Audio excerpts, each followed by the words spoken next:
So I'm very pleased to introduce our second panelists for today's Tax Research Network Tax Education Day 2020.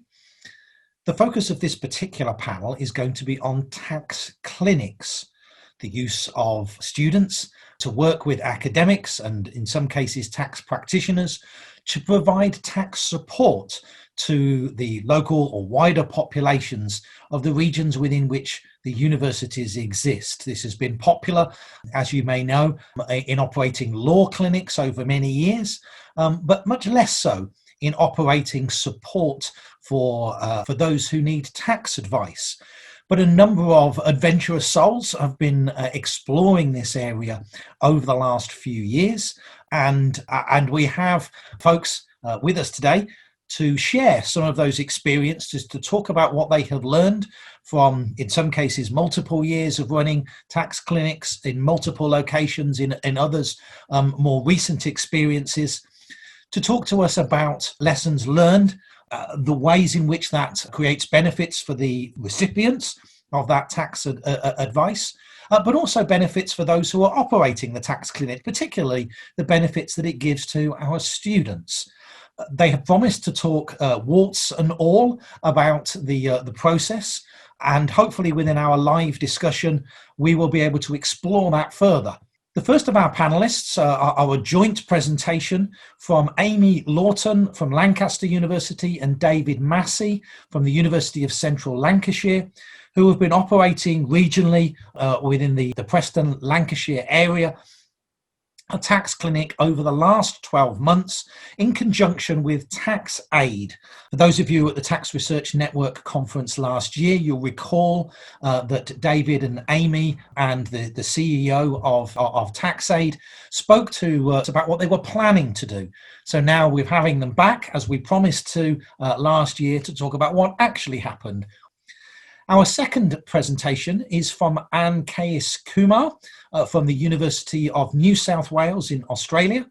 Anne has the role of coordinating tax clinics within Australia, and are therefore in a fantastic position to be able to share details of how it works in Australia and what lessons she is able to share with us from multiple instances of different institutions running this model right across the country in Australia.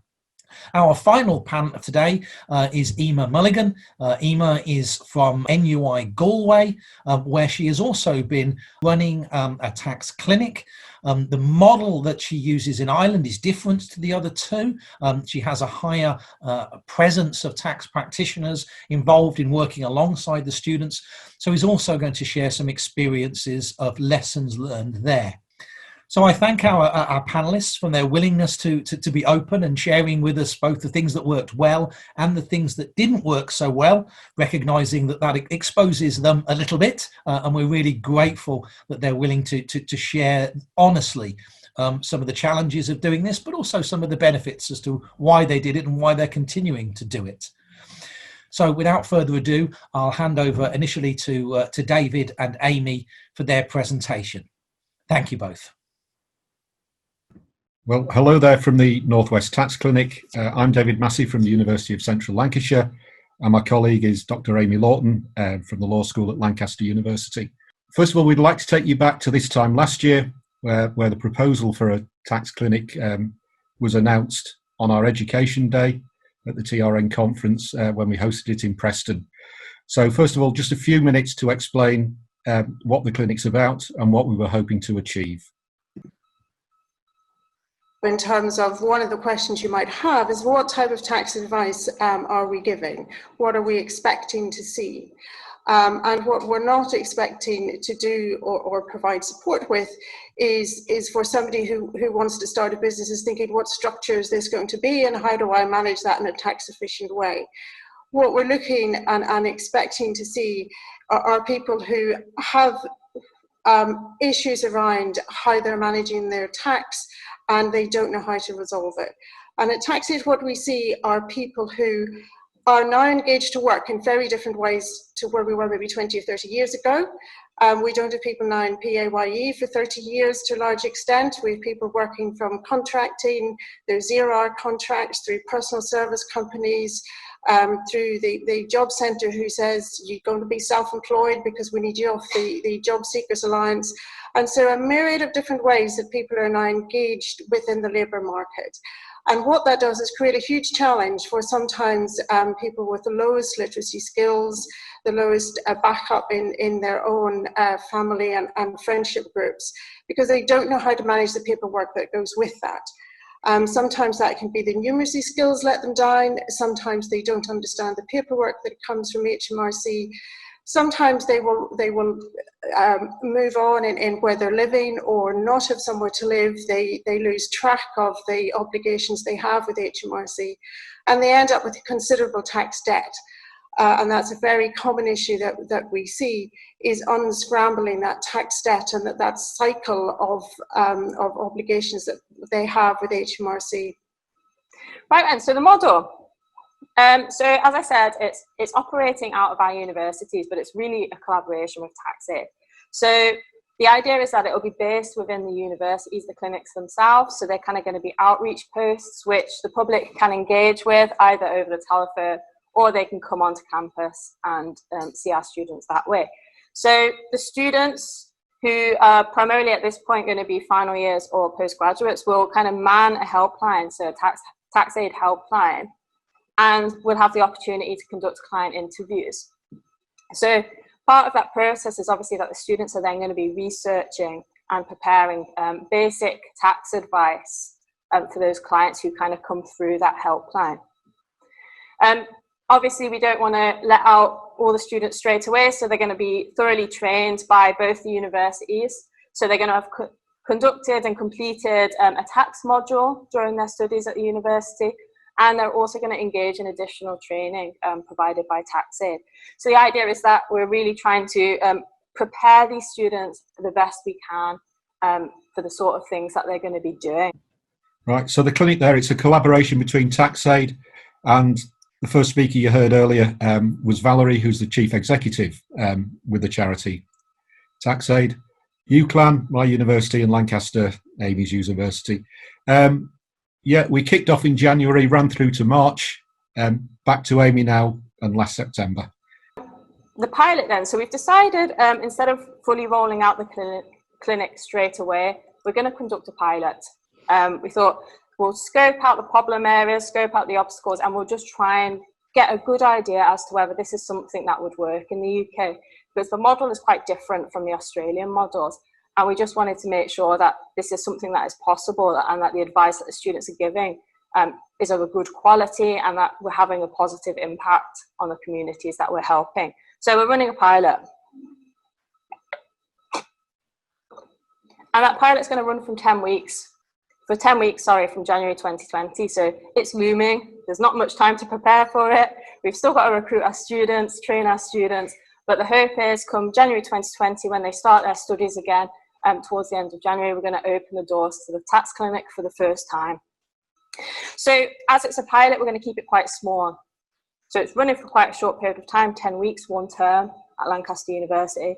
And we're also going to keep the numbers of students that are getting involved quite small. So we're going to be looking at probably somewhere between 10 and 15 students, maybe initially for the pilot. So that's students from UCLan and Lancaster University. Because one of the benefits of having this collaboration is David's accounting and finance students can work alongside my law students. So we really have that kind of sharing of expertise between the students, because the 2 different types of students will have different strengths and abilities and skill sets. So it's initially going to be based out of Lancaster University, simply because we have an established law clinic infrastructure at the university. So we have the kind of client interviewing rooms, we have video calling capabilities, we have basically kind of a mini call centre already set up for the existing law clinic. So the idea is that the tax clinic can kind of, for a pilot anyway, run out of that.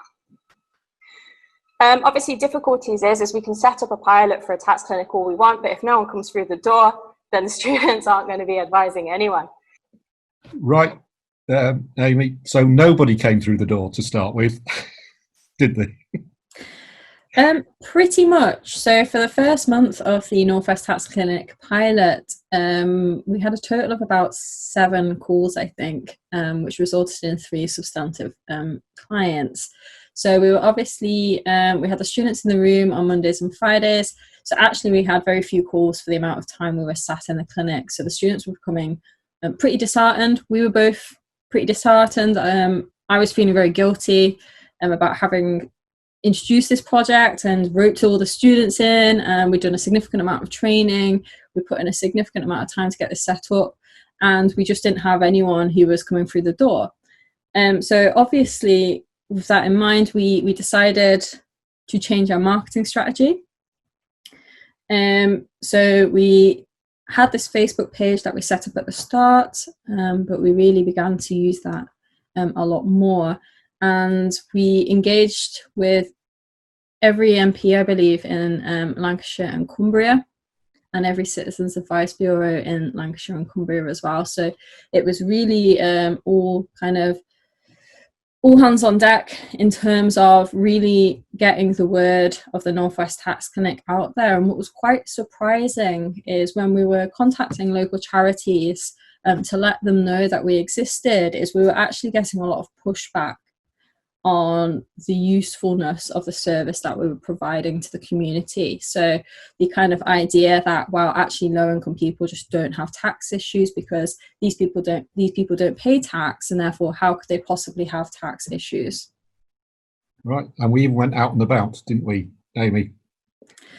We did. So in addition to contacting all the MPs and the Citizens Advice Bureaus, we also asked our students for ideas on how they thought and we could get some clients through the door, essentially. So a few of the students spoke to charities, tried to set up strategic links, but another group of students actually set up a pop-up in Lancaster Library. So we went down for the day, we set up a little table with some banners, posters to kind of let people know we were there. And it was really a good opportunity for the public just to know that we were there, and for us obviously then to engage as and when needed. And we got 3 clients from that. So it was a useful use of time, and we had a significant number of actual interactions above and beyond that. So not everyone who obviously came and spoke to us we could help, but we did have a lot of people kind of coming to us and talking about tax, and actually talking about general kind of financial literacy as well. So how to open a bank account, for example. So for law students in particular, for those looking to go into the legal profession after their law degree, it's really good for them to get the hands-on experience that they'll be using as lawyers in the future. So I've just put a few examples on the screen there. So for example, interviewing clients, it's a skill that most students won't actually acquire during their degree. Communication, so they're going to have to talk to one another, they're going to have to talk to the accounting students, they're going to have to kind of talk to local professionals, and students aren't necessarily good at talking to people. So the hopes is that we're going to get them out of their comfort zone and having to have those conversations and communicate with people who they would not normally have to communicate with. So we're going to try and bring them out of their bubble a little bit. I think they very much were brought out of their bubble there, Amy, I think, with those, because once the clients did start coming in, if you'd studied a bit of tax, the tax issues were actually fairly straightforward in most of the cases. But it's the clients' lives that were very complicated with them. And I think some of the students, not quite terrified of going in and meeting the clients, but certainly shaken when they came out of it, when they heard some of the life stories that had led to people falling into difficulty with HMRC. And it was nothing to do with the tax affairs, it was the rest of their lives, I think, that were complicated, but something that the students weren't necessarily prepared for. And I think going forward is something we need to build in to make sure students are fully prepared for the human side of tax and not just the technical side. Some of the feedback we got from the client surveys, the emphasis added, of course, with those. But it's hard to imagine when you're studying tax in the classroom that people could actually be scared of phoning HMRC and filling out a tax return, or even just reporting that they don't require a tax return anymore. It's the sort of thing that isn't in the textbook, and is actually fairly straightforward to sort out once we actually establish what the tax issue is. But there was more than one client who was in tears over their tax affairs, their arrears, and being frightened to approach HMRC to try and sort it out. And I think that's one of the bits we're going to miss when we have to go online in September, that very much the service we're providing is the face-to-face, the human side of tax, where people can just admit that they're confused as to what to do, and actually have somebody who will sit and listen to them. And it's not quite the same when you're doing it over the telephone, or in a presentation like this one. And I think it's the value that we do provide to the community that we're going to have to find an alternative way of delivering to meet those sorts of needs. One of the things that I did find surprising, and really I shouldn't have done if I'd stopped to think about it, was the level of digital exclusion within the clients we were trying to serve. Because say trying to get documents to us, say students say, "Oh, can you just take a picture on your phone and email it to me?" To which the client would have to reply, "Well, I don't have a phone at home. Never mind a mobile phone, and I'm in a call box now, or I've had to call round to neighbours to do it to make the call." And you think, yeah, the HMRC systems now are all geared up to on the assumption that everybody's got ready access to a telephone there, that they can fill in a form and print it out online with that one, that everybody somehow has got access to the systems that make it easy to communicate with HMRC. And these are the ones that I think tax clinics, certainly in the UK, are the group of HMRC customers that we need to be equipped to service and look after. And I thought quite interesting for law, so it might be different in different law schools, but from my experience, tax is not necessarily a career that lawyers think about, certainly initially. So there might be a few that go on to be kind of tax lawyers, so specifically kind of solicitors in big firms, but I've had conversations kind of with the Big Four, and they don't really get many law students applying for positions there. So it could kind of open up doors to careers that they may not have considered in the first place. Interestingly, actually, so thinking back to last September, where I was actually hoping that some law students would gain an interest in a career in tax, following on from the Northwest Tax Clinic pilot, it was interesting to see that 3 of our students from the law school ended up in a career in tax. So we had 2 students who have made their way into a Big Four firm, as well as one who has ended up with HMRC.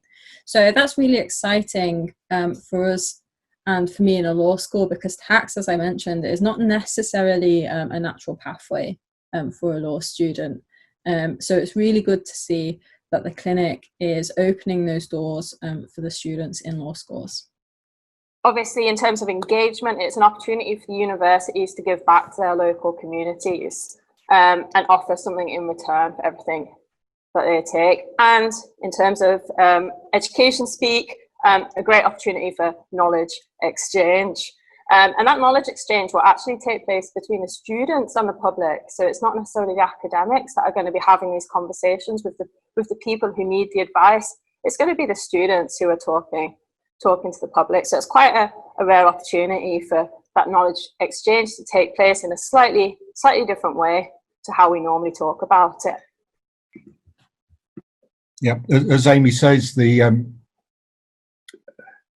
vision, so to speak, was very much the students being involved in the knowledge exchange there, and certainly within the clinic and in the pop-up down in the library, it was students that were very much the face of the clinic and the ones who are engaging directly with the public there. But we've also got some more traditional forms of knowledge exchange. So we've got articles coming out in Taxation Magazine, Tax Advisor. Some of them are technical issues that have come out from the interactions with the clients, where we've discovered that there's a bigger issue there that isn't being addressed, giving the profession technical knowledge that's not widely available at the moment. And there's also a gentle challenging of the profession to perhaps consider more the difficulties of those on lower incomes. I mean, the very fact that tax aid exists suggests the profession is making efforts there. But another bit that certainly concerns me from the accounting point of view is the way that the professional bodies perhaps limit what we teach our students in universities, that we do concentrate on the tax affairs of the rich and powerful, which actually inheritance tax has no meaning for most of my students. But what we don't put as much effort in is explaining to them how to help their friends and neighbours keep their tax affairs in order.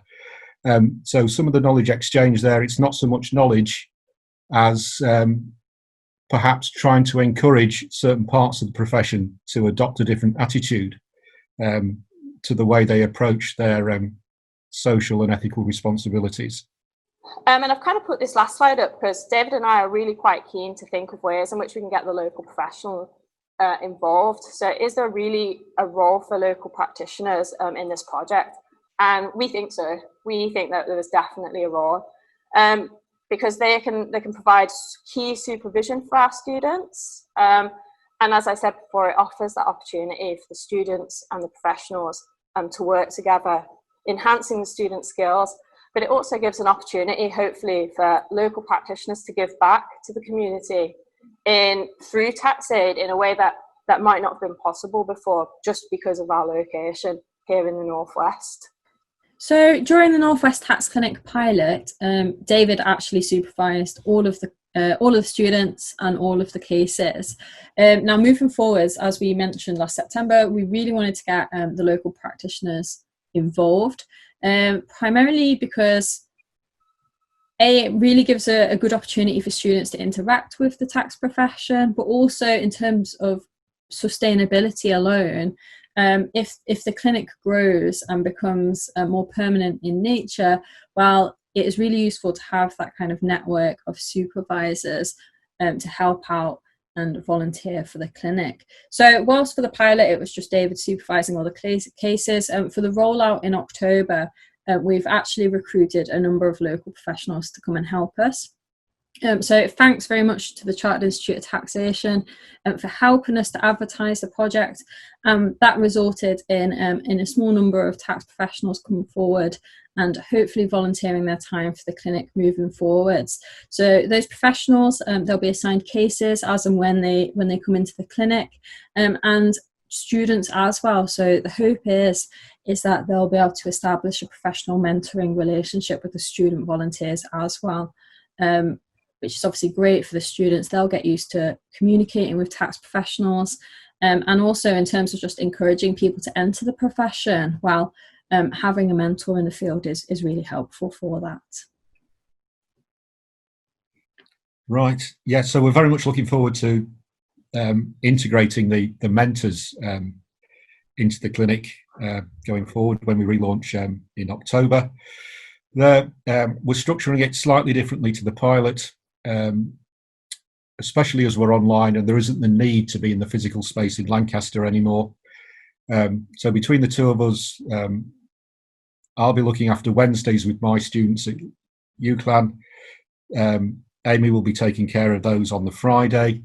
The way we see it going is that we're going to build up a network across the region there. Hopefully Manchester will be joining us in January there. And as far as support goes, rather than going back to our own institutions where perhaps there's nobody with any interest in tax whatsoever, the idea will be that the clinical supervisors within the universities will support each other, and so whenever there's a need for somebody to take leave or whatever, we'll take care of it between ourselves, rather than going back and trying to persuade somebody else in our own university to step in and help. Tax Aid have also agreed that they will cover during vacation periods if there's no student volunteers available, so we can actually offer a seamless service there where people can phone any time rather than having to try and guess when the clinic's open. And that most particularly is going to be important as we build up the relationships with, say, the Citizens Advice Bureau, who will know they can always call us on the set days. With during vacations, the hope will be, unless it's a very urgent case, tax aid will merely take the initial call and place it on their internal system so the students can pick up the case when they return from the time away. With the longer term, we hope if we can establish it that it works on a regional basis, we'd like to think that other parts of the country will want to join us, and also the devolved, those covered by the devolved administrations. So thank you for listening. That was a little bit of an introduction, I guess, to the Northwest Tax Clinic as it compared to our presentation last year. We came across some challenges in terms of clients, but through marketing and work we overcame those. And what we established in essence is that tax clinics work in the UK. So thank you very much for listening. We're here for your questions, and we're also around if you want to send us an email as well. Good afternoon, and thank you so much, Andy, for having me. It's such a pleasure to be on this workshop with David, Amy and Emma. I'm really excited to share with you the experience that I've had as an Australian perspective on university-based pro bono tax clinics. The last 12 months have been really busy for us here and have really enforced I suppose more of a hypothesis that I shared with you all last year, that there is scope for all of the 3 elements of client advice, teaching students and training them up, and also research, for those all to be really well integrated with a tax clinic experience. So without further ado, I would jump into some of these slides and share these with you. So I might just start with a top-level view of Australia's National Tax Clinic program. Last time at our Education Day last year, I'd mentioned that Treasury was about to conduct an evaluation of the pilot program. As you probably gathered, we were deemed successful in the evaluation, and so the National Tax Clinic program has been given funding over the forward estimate. So we have 4 years, hopefully more, of government funding. We're also looking to expand the program, and so I hope to be able to share with you in subsequent years that there has been a proliferation of new university-based tax clinics joining the fold. I'm really also excited to note 2 additional updates for the clinics overall. One has been increasing our footprint through different ways of engaging with clients. So because of COVID, unfortunately, we've had to shut many of the clinics from getting physical appointments, which has meant that we could instead pivot to telephone-based and Zoom-based client appointments. That's meant that we've had a deeper engagement with those outside of our immediate geographical locations. And at UNSW Tax Clinic, to give you an example, around 20% of our clients are from regional and remote New South Wales, so that's the state in which we're located. And that's been a really valuable way to help and support communities that may not otherwise have that sort of access to support. And we're seeing that there is substantial demand for it. So the research that we're doing in this space is really reinforcing the fact that there is an otherwise unmet need among individuals and small business in regional and remote areas. So that's been really emboldening, and so we're looking to further deepen our networks across regional and remote New South Wales at UNSW Tax Clinic. I might move on to the next slide. So what we have here is a top-level program logic that I would love to share with you all and see the extent to which, if anyone's interested in conducting research, we might be able to use this as one version. I very much welcome anybody who's interested in taking this and extending it as well. But by charting things across this sort of matrix, having these pillars for different stakeholder groups and conceptualizing outcomes from a short-term, medium-term and long-term lens, that we might be able to have really targeted research that tracks economic, social and other markers. So to give you one example, we get most of our clients at UNSW Tax Clinic from direct referrals from the financial counselling sector. So financial counsellors, I think the UK equivalent is debt counsellors. They're not financial planners. They provide pro bono advice to people in financial distress. But they can't provide any tax advice and they can't do tax lodgements. And so we're finding that by helping that otherwise unmet missing piece of the puzzle, we're able to boost financial well-being in clients, and we're looking to back that proposition up with some research. So there's a lot of complementarity between the client advice piece, the teaching piece, and the research piece. I'll pause at this point and let you hear from our students.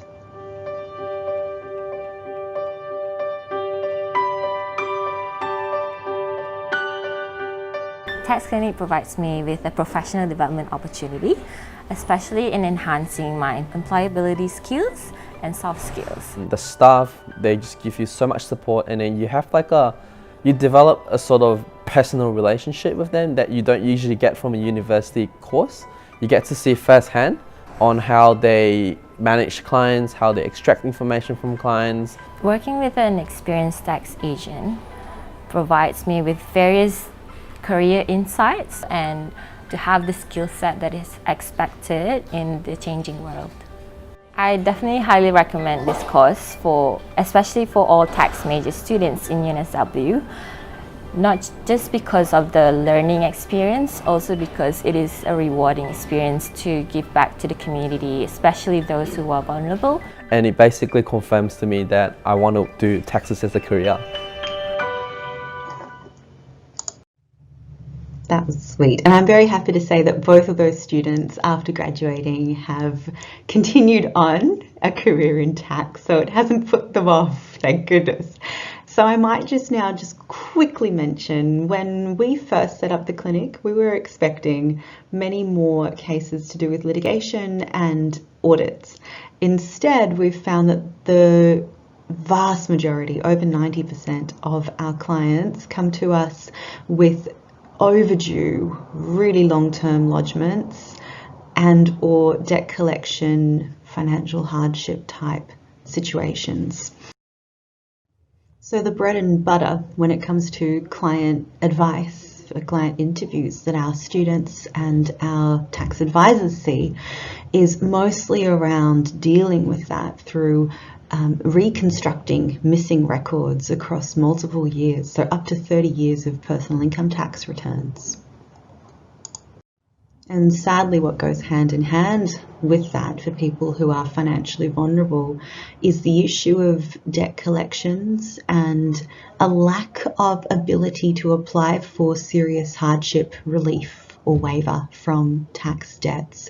And we found that that is mostly a result not of a lack of genuine serious hardship, but rather in the design and operation of the rules. It's not an indictment on the ATO at all. If anything, to give you an example, the Australian rules in relation to waivers on grounds of serious hardship currently preclude GST liabilities from being waived. This means that if you have a small business, so a sole trader, like 40% of our clients are, then they are not qualified, not eligible to apply for serious hardship relief for the GST component of the debt. They can get waiver of the interest that's accrued, but not the GST component. So that we've taken to the House of Representatives Standing Committee on Tax and Revenue and recommended reform. Not necessarily sure if that's going to be taken up, but we do anticipate that this would impact in the order of tens of thousands of financially vulnerable taxpayers. Here's a window into what our tax advisors say. I've really enjoyed being involved with this program, not only for the fact that we've been able to help a lot of people who would otherwise not be able to get any help, but also for the education that we've been able to give students as part of this process. Hi, my name's Helen. I've been working with the tax clinic for about 9 months. I heard about the tax clinic from someone who was working in the Inspector General's office. helping people who are more vulnerable in our community, also mentoring students. So I thought this was the perfect role for me. So we see a lot of clients from different backgrounds. We have one elderly client who was scammed by an overseas company. She sold an investment property, so she did have a large capital gains tax debt. She started becoming really distressed because she thought she couldn't afford the basic necessities such as food, travel. So us helping her resolve this issue, she's a lot happier now. Whether it being financial issues, mental health issues, gambling, addiction, and generally domestic violence or family issues. All these clients have a story. One thing in particular is when they do go to the tax agent, there's no guarantee that a refund is going to be provided, hence the accountant won't really want to do the tax return if they aren't sure that they're going to get paid. They don't think they're going to get any money back. They think they may get into trouble if they lodge their tax returns late, and therefore would rather avoid the problem. Generally speaking, I've found that the ATO to be very, very supportive of people who've got themselves in the situations. They just want to get the returns in and get them processed. And but of course the ATO doesn't know what's going on, and so again I think this is a valuable role that we've been able to play, is to get these people back in from the cold, and on the straight and narrow. The ATO has helped, they're helped, and again I think we're doing a good job in that space. When there are waivers or release hardships and bits and pieces, they aren't really considered, considered work. But these clients need someone to help them do that. They don't have anyone to help them do that. They need a tax agent to do it. A lot of the clients that we see have well and truly slipped under the radar, the tax radar. And I just take the view that if they didn't come to us, they weren't going to go and see anybody and weren't going to be able to get the help that they need.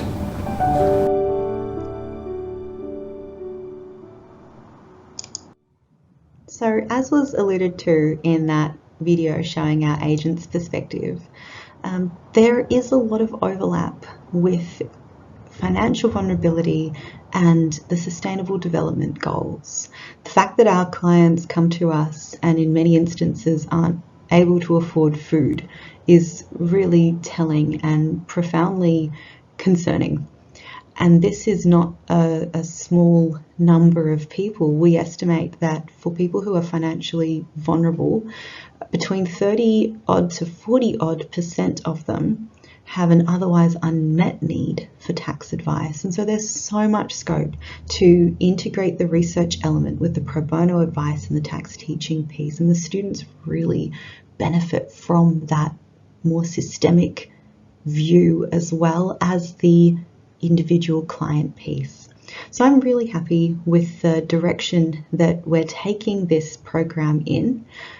Full disclosure, I've got so many grey hairs as a result of the last 2 years of launching and maintaining the clinic, but I would really recommend it to anyone who's interested in researching and teaching in this space.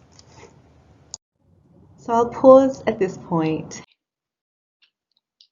Hi everyone, Emer Mulligan here from NUI Galway, and I am delighted to get the opportunity to present to you on our tax clinic here at NUI Galway. I suppose from the outset, important to say this is very much at an early stage compared to some of my colleagues presenting on their respective tax clinic. So first of all, I suppose I'd just like to give you a little bit of insight on the rationale, my motivation and rationale for setting it up. To start with, very much kind of a personal thing that for, I suppose, as long as I've been teaching taxation, I've often, struggled, I suppose, with this notion of willing taxpayers themselves struggling with compliance. And I often share with my students that they're privileged because of the tax knowledge that they gain. There's a lot of lack of, I suppose there's a lack of tax knowledge an ability for people to help themselves. So I was always looking for an idea that I could, I suppose, latch on to that would help me deal with this. Came across the clinics, particularly in the USA, under the original direction, I believe, of Nina Olsen, and also more recently in Australia, particularly with Curtin University, as it happens. And I shout out there to Annette Morgan, who's been extremely generous in sharing her views and her experience on this. The rationale, I suppose, in the first instance was around helping our own students, and ultimately, however, to help marginalised members of society who are unable or ill-equipped to ensure their own tax affairs are up to date and are correct. I think the clinic, the more I learned about how others are operating, the more I saw it as a wonderful opportunity to combine teaching, because it is a work integrated learning experience after all, for the students involved, as in the tax students. It's a great example of community engagement in terms of clients, professional advisors, and our alumni, particularly the tax students who in later life come back and help with the clinic. And finally, in terms of research, which I'm only getting to, but I know some of the other speakers are addressing this as well, a wonderful opportunity here for research, and indeed a necessity for research to be done arising out of the clinics. Also, I thought the clinic is a great way to foster a pro bono tradition around an area of expertise that we don't often see pro bono, I guess, offerings. So what we did, I'm going to really do a whistle-stop tour through the clinic, bringing you up to date on it as we've brought it in NUI Galway. And then I think there'll be lots of Q&A time, hopefully, at the end of the three presentations, and happy to expand on any of these points then. So what we did, we developed a roadmap for the tax clinic, having looked into various other clinics, as I said, but also wondering and being mindful very much of what would work at NUI Galway, and indeed what would work in Ireland. And I think already we're seeing different rollouts, different kind of models, and I think that's very important. I think the principles might be the same, but the rollouts are different. So I've developed, I suppose, a three-phase approach, partly dictated by the amount of time I have to give it as well. And trying to make sure I don't get swamped, if you like, by the initiative. So first of all, kicked it off the academic year just gone by with a pilot on campus, very restricted rollout. Phase 2 would be, however, a much more comprehensive rollout across campus, which is happening next year. And phase 3 then would be moving, I suppose, into its fullest form, where we roll out and make the clinic available to, I could say the general public, but I really mean marginalised society across general public.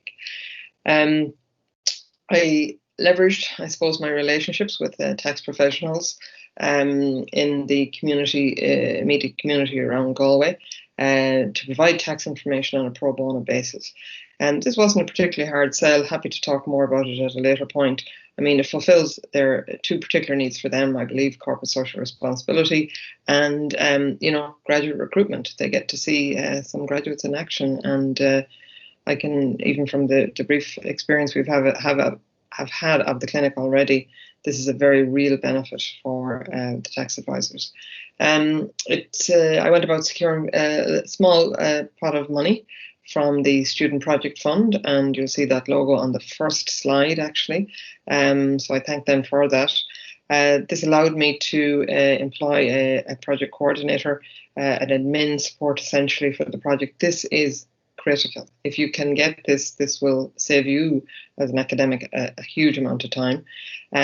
We addressed legal, insurance, and GDPR issues. I mean, data protection was a significant.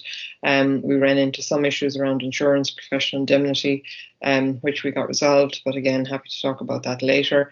We've also a verbal support at this point from the Irish Revenue. They were really, really happy that we were taking this on, and I would see that as a very important part, that we do this in collaboration with the tax authority. We can help them and they can help us. It works both ways. We then went about preparing client information sheet, a consent form, an application form, and later on in the process, obviously, feedback forms. So quite a bit, I suppose, in that slide around organisation and planning. I was very keen to get that all organised to make sure that we were, I suppose, aligned with and in line with all university level regulations, as well as everything else. So at this point, I felt we were effectively good to go. So I set about recruiting the various people. So we recruited and trained master's student volunteers. So these are master's in accounting students who would have had quite a number of tax modules under their belt at this stage. From a point of view of the training, I think it's very important to point out my funding also covered for one of my external advisors to do the training sessions with the students, and we covered both technical tax and professional, what their behaviour needs to be, the management of the interpersonal side of the meetings, etc. Again, getting the students involved. Some question marks over here whether we should have allocated, I guess, marks. I went with not doing that. So this is very much a voluntary thing, which is a hard thing to ask maybe some master's students to do because it tends to be a very busy year. Some of them saw it as a very important thing to do, however, from a career enhancement point of view.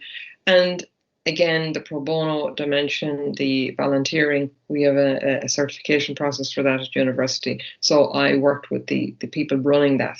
So that ended up being a very nice dimension to this, and they got these separate live certificates at the end of the year.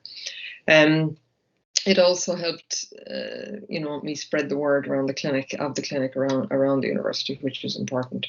I then pitched the tax clinic to what I call a select number of groups around the university, mindful of different types of groups that you'd need, i.e. being cross-sectional, across programs, was keen to have people potentially, so at this point I should have said, we decided for the purposes of the pilot just to focus on some NUI Galway students. I felt I had a lot to learn about the process before I could go out to the general public.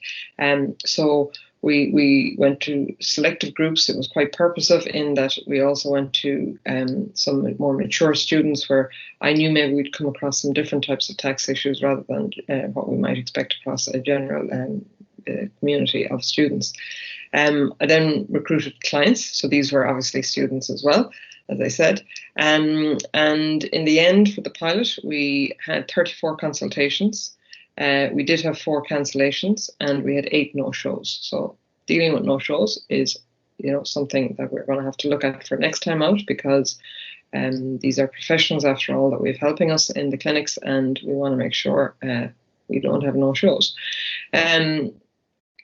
The other decision I made to frame it and really focus the clinic was I decided, because we're focusing on students, we just restrict our focus within the clinic to PAYE related, that's pay as you earn related tax information and advice. So this turned out to be, if I might say so, very efficient for us, because that meant then that when it came to training the students, the technical aspect of the training, we could actually focus very much on the PAYE dimension. We obviously then afterwards, we collected feedback. I'll give you a flavour of that from the clients, the professional and the student advisors. Importantly then, the end of last year, I applied for the funding for the second phase of the project. So I'll give you a flavour of some of that feedback. What did they learn? I want to know what did they learn, because at the end of the day, this was about transfer of information, seeing could we equip these people to be able to look after their own taxes, as long as it wasn't very complicated. So it was great to see some of this feedback. I won't go through it all, but obviously looking at tax credits in multiple jobs, very important for students. A lot of them have 2 or 3 jobs, how to claim expenses, certain types of expenses, taxes on tuition fees, how they put it, as well another form of relief, joint assessment process. We ended up with a number of couples coming to us, particularly on the postgrad end of things. Importantly, 90% of the respondents reported that their tax knowledge has improved as a result of attending the tax clinic. So, job done in terms of technical areas. We got a nice spread and a nice level of satisfaction. Client feedback and experience. A lot of the feedback forms, they talked about the experiences, and I just put up one quote here because I thought it captured so much.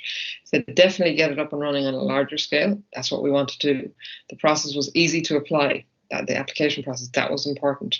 The people I dealt with inside and outside the meeting were very friendly and incredibly helpful. I feel like this is one of the few services on campus which can equally benefit all students, an excellent service. So that was very, very important feedback, because that was also talking about the professionalism, the helpfulness, the style, I suppose, of how we conducted the clinic. So we were particularly pleased with that kind of quote, and it gives us great courage moving forward. In terms of student volunteer on the tax, these are the students who come in to sit and give up their expertise, accompanying the professional advisors. Look, some great feedback here. The clinic, great way to help people. I suppose we felt this, and it was great to hear this from the student advisors themselves. They liked the engagement with the professionals. It was good for them to hear and work with people other than myself, because they've heard quite a bit from me over the last 2 years. What was interesting was they liked in particular just the feeling, I suppose, about helping people out and the applying of their knowledge, helping people out, and not particularly getting paid for it. And they found that, I suppose, the word rewarding came up again and again in the feedback here. And of course, there's that real practical issue around helping them with their career. The professional advisor feedback, they talked about enjoying it, of course, but they actually talked about really enjoying chatting to the students, both cohorts, the ones on the information and the advisory side and the ones coming in looking for advice. They suggested we allow for follow-up appointments. Interestingly, some of them talked about it being extremely satisfying in a way that they didn't expect. So because they weren't getting paid for it, because it was just an extra thing they had to do, if you like, they didn't particularly expect this level of satisfaction. So that was kind of interesting. We chatted about that for some time. And of course, they also suggested some operational changes around expanding the role of the student advisor, etc., etc. And I think some of the suggestions we got for change are very applicable. They're exactly the kind of things I wanted to get from a pilot. Once we start to scale this up, what kind of things should we be changing? I'll then just mention that COVID happened, as you all know, and I guess I was searching again to see maybe what way I could make some contribution in that. And in Ireland, as I'm sure in many of your own countries, a number of initiatives came out from a tax point of view. Two in particular, there was a wage subsidy scheme and there was a pandemic unemployment payment, both of which had significant tax implications.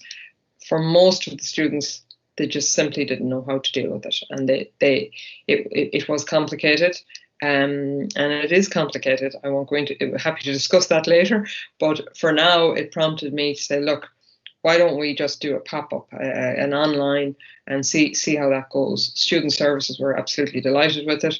Timing of it not ideal, because we just came in really the week after their exams. So for some students that stopped reading their emails, I guess, from NUI Galway, happy to be finished. In any event, we decided we'd go with it. We had a fairly limited take-up. And in the end, we had around 25 students, quite a number of inquiries this time from international students who were still around NUI Galway, who had some really interesting problems, I guess, around taxation. Feedback we got on this one was superb. I was delighted with it. So maybe somewhat surprisingly, the online mode worked really, really well. And again, happy to discuss that later. The bureaucracy hadn't gone away, however, and I had to really ensure that we ran the online version in accordance with the university's guidance in the use of online technologies during the COVID-19 emergency. And that was all about Teams versus Zoom, etc. There's a number of issues about potential recording of these things, etc. In any event, got over that hoop, or got through that hoop all right. So what are the next steps at NUI Galway? I applied for funding. I've secured it. This is to facilitate me rolling it out across the student body. So phase 2, if you recall, is rolling it out across student body at NUI Galway. I'm going to do an extensive promotion campaign this time, and hopefully engage marketing and information system students and as part of their projects, and perhaps giving back by them, or maybe it will be marks for them involving setting up website, etc., and obviously extensive use of social media. I've already started to expand the panel of pro bono tax advisors and student tax advisors. I'm considering opening it up to final year undergrad students, and I'd really like a little bit of feedback and discussion on that when we get to that part of the day. This time, what's different as well is I'm going to commence the research dimension of the project to include, and this will, I'm very excited about this. I think particularly we could look at, an international dimension to this as well in terms of how we're collecting data, etc. But very excited about looking at this from various points of view in terms of a research project. The research function here, if you like, a research dimension, will also include looking at potential funding applications for the future, and that's the key to sustainability here. A number of ideas around that, but I think these initiatives will need to be sustainable beyond the people setting them up and beyond the first couple of years. So that's what the research will be about, and then we'll go about rolling it across the full student cohort and really get it embedded in student services. I think that's the key. Make it such an important part. There's a lot of financial expertise now being putting into helping students. Let's add that in there, if you like, and then also work on the plan for phase 3, which is to expand to serve marginalised communities. And again, I've already talked to a number of people working in, I suppose, not-for-profits, if you like, helping marginalised communities, also helping people, for example, coming off unemployment, setting up their own businesses. I think there's never been more of a need for this, actually, and post-COVID this will be quite significant. And they have a lot of queries around tax, whether it's as if they're taking somebody on in employment capacity or trying to raise money, etc., etc. So lots to do and lots of opportunities for expansion, and that's really it. It's very much I think a little bit over the 12 minutes or so that Andy asked me to put together for this. Thank you. I hope you got something from the presentation. Would very much welcome questions and suggestions, either via email, and my email address is there, or during the Q&A section. So yeah, hopefully chat later. Thank you.